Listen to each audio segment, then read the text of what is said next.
Alright, so there you go, you got your completed J-hook. Now if it's not perfect and you don't like it, then you can always redo it by making more or just reshaping this one.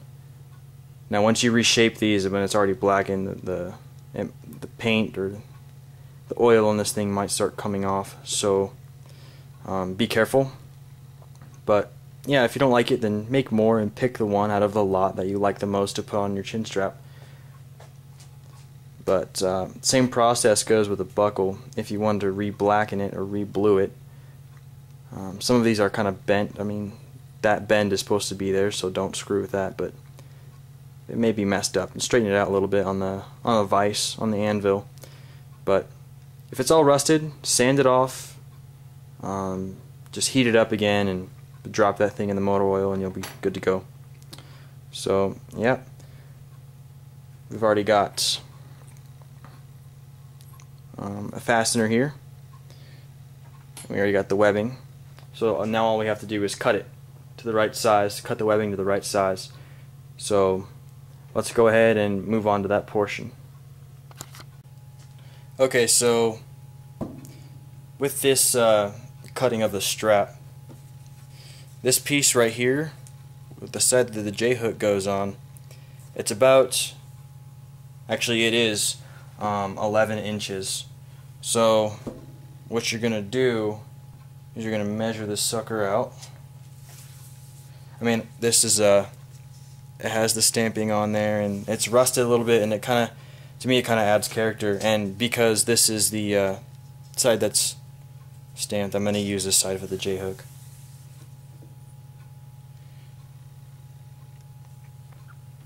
Alright, so let's measure out 11 inches.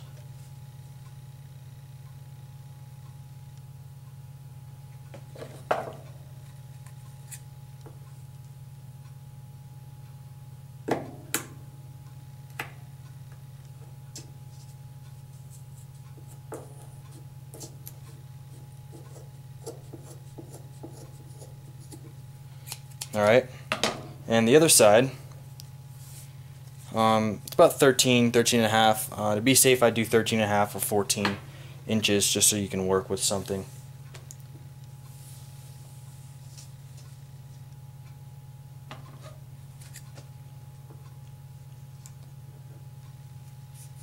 So it's 13 and a half. And then you have leftover strap here. You can actually make another side for a J-hook as well. So go ahead and save this if you want, I guess.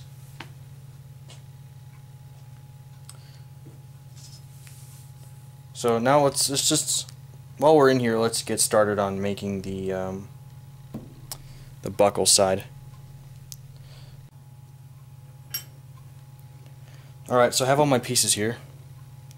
I'm going to be using a Vietnam, like, more squared. It's not round like the other ones, like the World War II ones, but just what I'm going to use for this strap.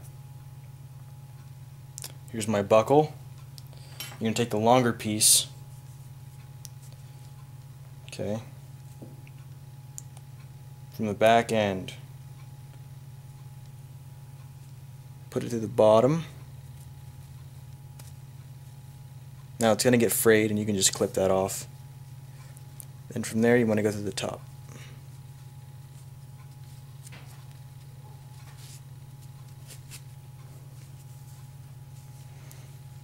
And then flip it this way.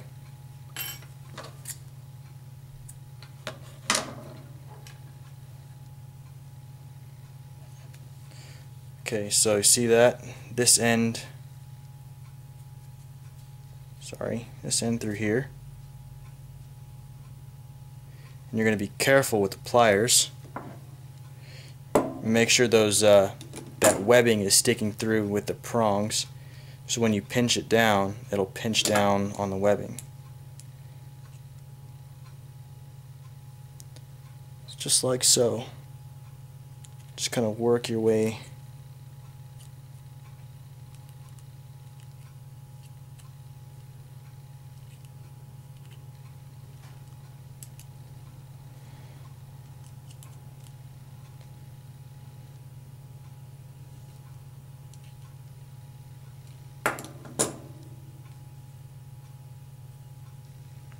Alright, so it's set in there. Now to be sure, you can always just take your pliers or a screwdriver and push down on it to make sure that it's in there, of course. Now all you're going to do is just take this thing, take this side, slip it through, and then pinch it down with your fingers. Not too tight though.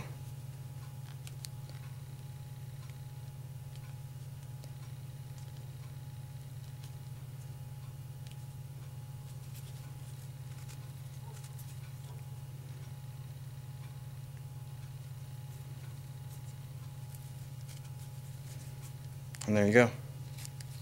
One side of your chin straps are done. Alright, so now all you have to do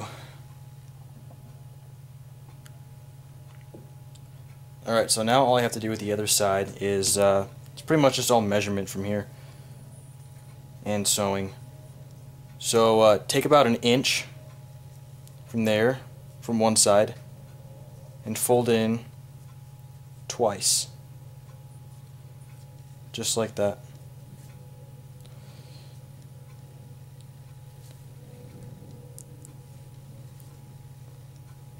Then you're going to leave about an inch on the other side.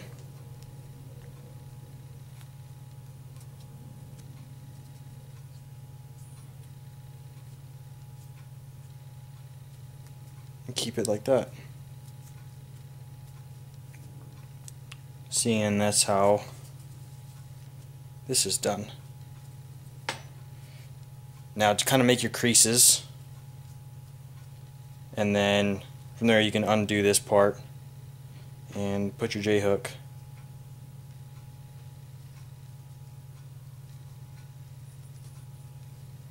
on the inside.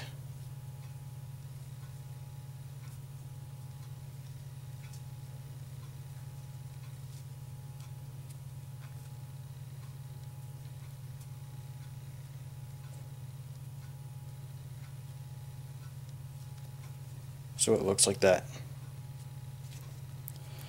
Alright, so pretty much all you gotta do is just take your thread, and I usually measure out about an arm's length, well, to my chest at least, to the other side of my chest, of thread, and I go back and forth, so pretty much just two stitches, or two stitching going one way and one way going back. So I mean, it's pretty obvious on sewing it together. You just want to sew it in an up and down motion. See, my stitching isn't very good anyways, but like I said, it still gets the job done. Whatever works. So I'm going to go ahead and do that, and I'll show you when I'm done.